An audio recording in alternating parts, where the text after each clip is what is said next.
의사 인력 확충 규모에 대해 말씀드리겠습니다. 2035년까지 1만 명의 의사 인력을 확충하고자 합니다. 이를 위해 2025학년도부터 의과대학 정원을 2,000명 증원하여 현재 3,058명에서 5,058명으로 확대합니다. 의사 늘려야죠. 의사를 늘려야 되는데 정부가 얘기한 지역 의사를 늘린다라고 하는 방법은 지금까지 효과가 전혀 없었던 방식을 재탕하는 거에 불과합니다. 의대정원 증원 관련 대한의사협회의 긴급 입장문을 발표하겠습니다.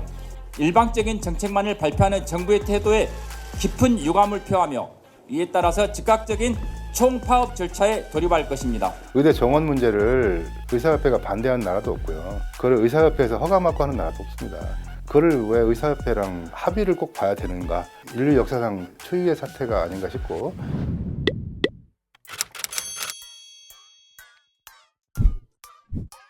정부가 의대 증원을 2,000명을 하겠다라고 발표를 했고, 그러니까 이제 전공의들을 중심으로 집단적인 진료 거부를 시작을 했는데 2월 19일에 대부분의 병원에서 사직서를 내고 2월 20일에부터 일을 하지 않는다. 정부에서는 의사들 진료 거부에 대해서 엄정 대응하겠다, 의사 면허 박탈하겠다, 형사적 조치하겠다, PA 간호사를 동원하겠다, 비대면 진료를 전면 허용하겠다, 이런 식으로 대응을 하고 있습니다.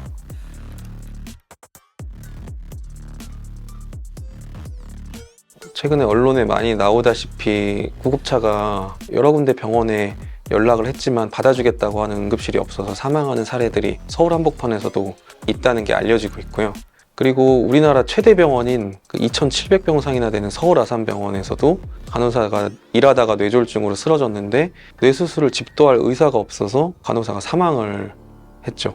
그리고 지역에는 의사가 없어서 필수 진료 과목을 폐쇄를 하고 있고, 제가 있는 인천의료원만 하더라도 내과 분야에서 그 투석하는 신장내과 의사가 그만둔 지 한 2년이 넘도록 못 구해서 겨우 작년 말에 한 분을 초빙해서 지금 겨우 운영을 시작했고요. 심장을 보는 순환기내과라고 하는 의사들 없어서 길병원에서 지금 교수 2분이 일주일에 이틀을 나와서 지금 외래만 봐주고 계십니다. 의사가 원장 만나자고 전화 오면 가슴이 덜컹하는 게 또 사표 들고 올까봐 그런 농담들이 있는데, 그 정도로 대학병원조차도 교수들이 지금 굉장한 이탈을 하고 있습니다. 의사 늘려야죠. 의사를 늘려야 되는데 정부가 얘기한 지역 의사를 늘린다라고 하는 방법은 지금까지 효과가 전혀 없었던 방식을 재탕하는 거에 불과합니다. 정부가 의사들을 지역에 많이 일하도록 한다고 지역 의대에 많이 배치한다고 했고, 지역 의사 전형으로 60%를 선발한다고 했는데, 지역에서 고등학교를 나온 사람들을 의대생으로 선발한다고 해도 그 사람들이 그 지역에 남아서 필수의료 서비스가 부족한 곳에 가서 일을 하리라는 보장은 전혀 없고요. 졸업해서 수도권 대도시에 갈 수도 있고 비필수 미용 성형을 할 수도 있고, 그런 거에 대한 아무런 통제 장치가 없기 때문에 의료는 정보 비대칭이 되게 큰 영역이거든요. 의사들이 특정한 검사나 치료를 하자고 환자한테 권했을 때 환자들이 현명한 소비자가 돼서 거부할 수 있는 영역이 아니기 때문에 시장에 맡겨놨을 때 실패하는 영역이고, 우리나라 의료기관 중에 95%가 민간 병원입니다. 삼성이나 현대나 이런 재벌들이 운영하거나 대부분 민간들이 운영하기 때문에 다 시장에 맡겨져 있거든요. 흉부외과나 외과나 이런 진료 과목에 잘 투자를 하질 않습니다. 수요 공급 원칙에 따라서 일정 부분 차면 다른 데로 이전하고 이런 게 아니라 그 불필요한 낭비적인 의료행위 시장이 더 과열될 가능성이 엄청 커요. 물론 한두 명은 흉부외과에 가겠지만 그 한두 명을 위해서 그 많은 부작용을 감수해야 되냐. 정말 흉부외과에서 일할 사람을 양성하고 싶으면은 지역 공공병원 필수의료 과목에서만 일하도록 의무화하는 의사를 양성하면 목적을 달성할 수 있잖아요. 의사 수만 늘려갖고 사실은 이 의사들이 지역 현장에서 곳곳에서 일을 하려면 시간이 굉장히 오래 걸릴 거예요. 수를 늘려만 갖고는 절대 되지 않는다는 거죠. 사실은 그런 강력한 정책적 제한은 이미 선진국들에서는 많이 하고 있는 겁니다. 이런 공공의대 같은 것들은 예를 들면 어느 지역에서 또는 일을 하기 위해서 아예 약속을 하고 학교에 입학을 시켜주고 장학금으로 다 교육을 시킨 다음에 그 동네에서 10년이고 얼마고 근무하게끔, 육군사관학교 같은 개념을 생각하시면 돼요. 예를 들면은 초등교사는 지역마다 다 국가가 학교를 짓고 교사도 공공적으로 양성을 해가지고, 예를 들면 경북에서 면허를 취득하면 경북 지역에서 계속 학생들을 가르치는 거거든요. 계획을 가지고 인구가 적은 지역에서도 필수 서비스가 유지될 수 있게끔 이런 정책을 펴야 되는데 전혀 그런 시스템이 없죠. 사실은 이제 이런 의료를 정상화한다는 거를 또는 필수 의료라는 얘기를 뒤집어서 얘기하면 그게 의료 공공성 강화고 그게 국가가 하는 공공의료 강화거든요. 그 얘기를 싹 빼놓고 얘기하려니까 여러 가지가 이제 복잡해지는 거죠. 필수 의료를 진짜 살리려면 수익성을 따지지 않고 환자한테 꼭 필요한 진료를 하는 공공의료기관을 많이 늘려야 되거든요. 코로나 때도 10%밖에 안 되는 공공병상이 코로나 환자 70% 이상을 진료를 했습니다. 가난한 환자들, 이주민들, 홈리스들 이런 취약계층들 진료도 민간병원이 잘 안 하고 대부분 공공병원에서 하거든요. 윤석열 대통령이 울산의료원을 짓겠다라고 약속했는데 경제적 가치가 없다고 결론을 내려서 울산의료원 짓지 않기로 정부가 결정을 했습니다. 광주도 똑같은 논리로 안 짓기로 했거든요. 또 가장 중요한 문제가 우리나라 건강보험 또 지불제도의 문제인데요. 행위별 수가 구조에서는 뭔가를 할 때마다 돈을 받게 돼 있는 구조예요.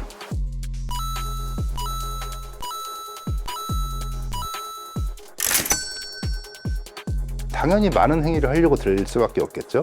불필요한 수술을 하거나 약을 주거나 입원을 시키거나 하지 않으면 돈이 되질 않으니까. 그리고 지금 의사들이 비급여 시장으로 몰리는 게 필수의료 붕괴의 되게 중요한 원인인데 비급여 시장을 늘리고 있습니다. 정말로 필수의료를 살리려고 한다면 꼭 필요한 공공의료 살리기는 안 하고 거꾸로 의료를 더 시장화하고 공공의료를 더 축소하려고 하고 있어요. 그런 점에서 이 강대강 대치는 국민들의 생명이나 안전을 더 잘 지키는 쟁점을 두고 대립하고 있는 게 아니라 오로지 숫자만 선정적으로 발표해가지고 그러니까 충격요법처럼 그냥 총선을 앞두고 꺼내들었다고 생각을 합니다. 사실 숫자는 저희는 중요하다고 생각하진 않아요. 지금처럼 그냥 시장방임적으로 2,000명 늘리는 것보다 차라리 100명을 늘리더라도 국가가 책임지고 장학금 주고 양성해서 지역 공공의료기관에서 10년 동안 의무복무하게 한다 그러면은 훨씬 더 효과가 있을 거라고 생각을 합니다. 독일에서는 의대를 늘린다고 하니까 의사단체들이 찬성을 했고요. 프랑스는 의사들이 간호사들이랑 같이 의료 인력을 늘려달라고 시위를 했거든요. 근데 한국은 극렬하게 반대를 하잖아요. 그런 차이가 외국은 다 공공의료기관에서 의사들이 일하고 의사가 늘어나면은 내 일을 분담해주는 동료 노동자가 늘어나는 일이니까 당연히 환영하게 되는데 한국은 병원도 다 민간이고 자영업 개원이들이 많다 보니까 의사를 늘리는 거는 시장에서 경쟁 상대가 늘어나는 거라고 생각해서 의대 증원을 반대하게 돼 있거든요, 구조적으로. 저는 의사들도 자신들의 어떤 노동 조건 개선이나 의료 시스템이 더 나아지길 바라는 뜻으로 집단적인 행동을 할 수 있다고 생각하거든요. 근데 우선 명분이 좋아야 된다고 생각해요. 자신들의 노동 조건을 향상시키는 것뿐만 아니라 결과적으로 환자들하고 전체 시민들한테 이로운 방향으로 투쟁을 한다면은 당연히 그건 이제 국민들도 지지할 수가 있겠죠. 그리고 이제 수단도 중요한데 세계의사회가 의사들이 진료 거부를 할 때는 최대한 진료 거부가 아니라 다른 방식을 먼저 시도를 해야 되고 진료 현장을 떠나더라도 필수의료 서비스나 응급의료 서비스를 유지해야 된다 이렇게 권고를 했거든요. 그러니까 명분에 있어서도 그렇고 수단에 있어서도 의사 투쟁은 두 가지 다 충족하지 않은 경우가 대부분이고 이번에도 그렇죠.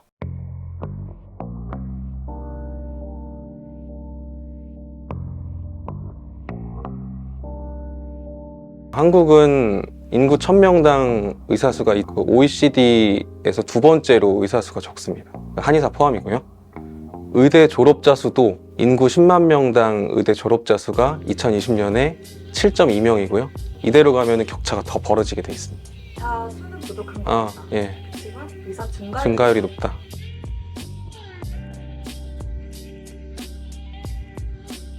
분모가 작으면 조금만 늘어나도 증가율이 높잖아요.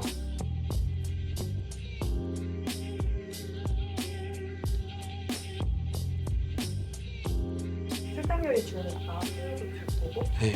결국 의사 과잉이 될 겁니다. 한국은 출생률이 낮은 거는 사실이지만 고령화가 전 세계에서 가장 빨리 진행이 되고 있고요.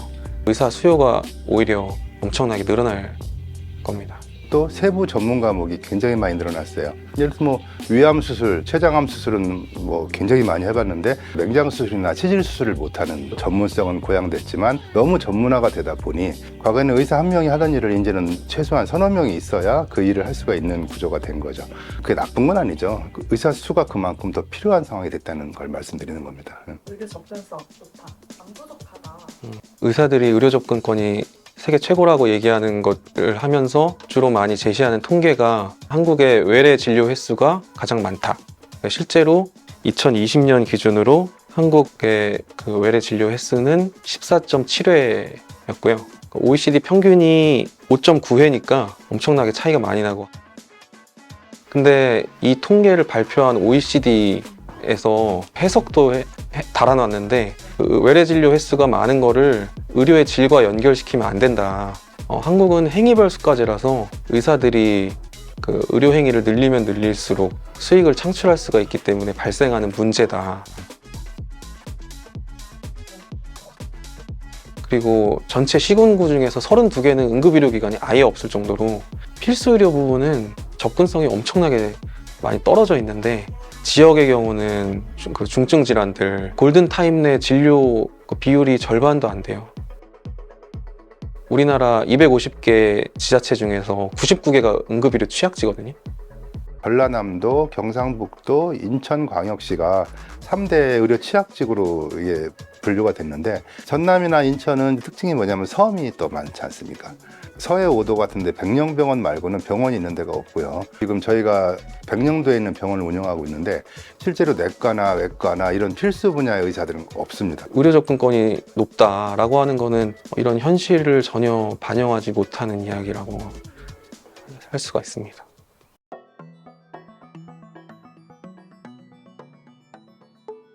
(2009년에) 흉부외과 수가를 2배로 올려줬거든요. 근데 문제가 전혀 해결이 안 됐고요. 병원을 다 민간이 운영하면서 사실 기업의 운영 원리랑 비슷하게 병원을 운영하다 보니까 수가를 올려주면은 병원이 수익이 높아지는데 그거를 흉부외과 인력을 충원하는데 거의 쓰질 않았기 때문에 그런 거였거든요. 지역에서는 뭐 4억 5억을 줘도 가지 않는다고 하니까 수가만 올려달라고 하는 해결책은 이 문제를 해결할 수 있는 방법은 아니죠.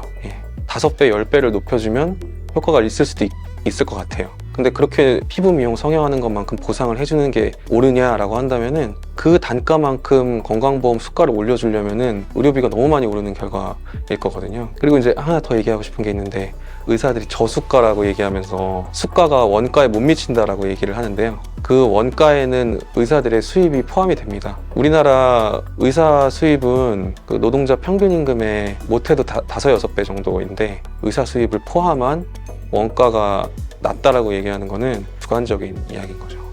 그 정부에서 지금 이제 필수 정책 뭐 패키지라고 발표했는데 무척 사실은 조악한 내용이긴 해요. 그래도 어쨌든 간에 수가 문제서부터 또 의료 전달 체계 문제, 그 의사의 형사처벌 면책하는 문제까지도 포함되어 있어서 사실은 그동안에 의사들이 불만을 갖고 있던 여러 가지 문제들이 구체성은 무척 떨어지지만 그러니까 이름은 다 들어가 있다고 볼 수가 있겠죠. 이미 같이 진행되고 있는 거고 앞으로 좀 더 거기에 구체적이고 현실적인 대안을 내라고 요구를 하는 게 맞지 거기에 그것이 의사수보다 이거 먼저 해라라는 거는 수영을 잘하기 전에는 절대 물에 안 들어가겠다 하는 얘기랑 똑같은 얘기처럼 들리는 거죠.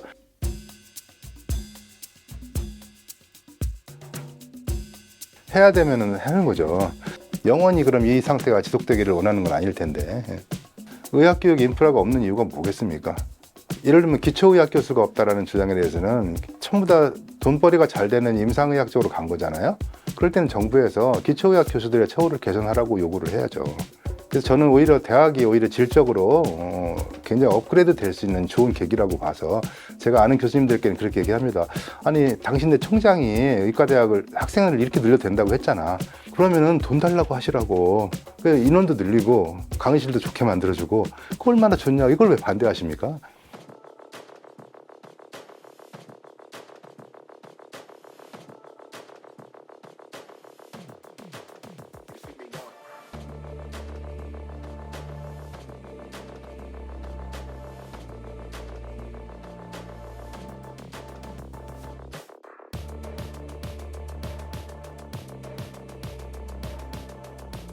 다른 나라들의 통계를 보면은 의사 증가율이랑 의료비 증가율 간의 상관관계가 별로 없습니다. 그 전제 조건 자체가 의사의 수입은 고정되겠다고 생각을 하는 거겠죠. 그거는 지금 같은 여러 가지 행태들이 그대로 유지될 거를 전제로 한 건데 그리고 행위별수까지 비급여 진료가 계속 생기기 때문에 의료비가 오르는 거지, 공공의료 시스템이 잘 갖춰진 나라들은 의사 수가 늘어도 의료비가 별로 오르질 않고요.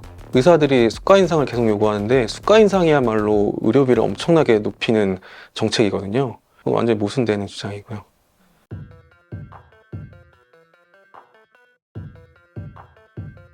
의사 숫자를 제한하고 특정 사람들한테만 독점적 권한을 준 것 자체가 사회가 의료를 공공적으로 통제하고 있다는 하나의 증거인 거고요. 의사들이 대부분의 수입을 국민들이 낸 건강보험료를 통해서 얻잖아요. 그런 것만 봐도 의료는 공공재인 거죠. 의대 정원 문제를 의사협회가 반대하는 나라도 없고요. 그걸 의사협회에서 허가받고 하는 나라도 없습니다. 의사협회에서는 당연히 전문가 집단이니까 여러 가지 자문을 받거나 데이터에 대한 상의를 할 수 있을지 모르겠지만 그걸 왜 의사협회랑 합의를 꼭 봐야 되는가? 인류 역사상 초유의 사태가 아닌가 싶고. 근데 초등학교 때부터 의대를 가려고 무한 경쟁에서 승리해서 의대생이 되면은 또 일부 의대생들은 거기서도 피부과, 안과, 성형외과를 가려고 의대생 전문 학원을 다니거든요. 무한 경쟁 속에서 의사들이 양성이 되고 배치가 되다 보니까 의료는 공공재구나라는 거를 알지 못한 채로 의사들이 대체로 사회에 배출되잖아요. 결국은 의사들만 탓할 게 아니라 의료를 계속 시장화되도록 정책을 폈던 역대 정부들, 지금 윤석열 정부, 이런 정부가 이런 문제들을 만들어내고 있는 것 같아요. 의사라는 직역은 하지만 현대사회에서는 사실 굉장한 그 기득권층이잖아요. 돈도 있고 명예도 있고, 더구나 지금은 또 의사들이 진료 거부에서 나타나듯이 상당한 사회적 권력까지 있는 거거든요. 정부도 지금 어쩔 줄을 몰라 하는. 근데 가장 중요한 게 없어요. 국민에 대한 신뢰가 없습니다. 근데 민주주의 국가에서 국민에 대한 믿음을 받지 못하는 집단이 과연 언제까지 지속 가능할 것인가? 거꾸로 말하면 국민들의 지지와 신뢰를 얻는 집단이 되면 의사들이 원하는 것을 훨씬 잘 이룰 수 있을 것 같아요. 대한민국 의사들은요, 엄청난 과로에 시달리고 있는 건 분명합니다. 병원이 굉장히 많아요, 우리나라는. 병상수로 따지면 OECD 평균의 3배쯤 됩니다. OECD 평균의 60%밖에 안 되는 의사들이 3배가 넘는 병원을 운영하고 있어요. 의사들의 그만큼 과부하가 걸리고 있고, 대학병원의 전공의들 지금 진료 거부를 하는 명분 중에 하나가 너무 힘들다라는 이유가 있는데, 의사가 없으니까 당연히 과로에 시달리게 되죠. 병원들마다 의사 채용이 너무 힘들고, 그러다 보니까 또 급여가 터무니없이 올라가게 되고, 그러다 보면 의사 수를 줄일 수밖에 없죠. 그러다 보니까 결국은 싼 인건비로 전공의들을 부리다 보니 주 80시간도 부족해서 굉장히 힘들어하고 있고, 근데 문제는 그걸 해소하려면 역시 의사 수를 늘려야 되는데, 의사 수 늘리는 건 싫고 지금 좀 자기 모순적인 상황에 빠져 있는 거죠. 내가 아무리 힘들어도 옆에 숨 넘어가는 환자가 있으면 가서 도와줘야 되는 게 의사의 고유의 임무고, 또 누구든지 간에 의협에 종사하는 사람들은 이런 마음이 분명히 기저에 있어요. 저희 병원에서도 여전히 집에도 못 가고 열심히 환자 보시는 의사들이 있고, 근데 그런 것들을 이렇게 드러내서 정말로 보람있게 쓸 수 있게 만드는 사회 구조를 만드는 것이 지금 정부의 과제이기도 하고, 사실 이 사건이 정말로 장기화되고 극단으로 치닫게 되면 가장 손해보는 건 물론 국민이지만 의사들 중에서는 젊은 의사들이 다칠 가능성이 매우 많습니다. 저는 선배 의사들이 전공의나 학생 뒤에 숨지 말고 극단적으로 얘기하면 젊은 의사들은 그냥 가만히 계세요. 제가 싸울게요. 이래 정도는 나와줘야 사실은 국민들이 믿을 겁니다. 본인들이 나서서 중재도 하고 열심히 노력해서 이 문제를 긍정적으로 해결할 수 있는 모습을 보여주는 게 지금은 중요한 시기라고 생각을 합니다. 그런 부분이 너무 아쉽죠.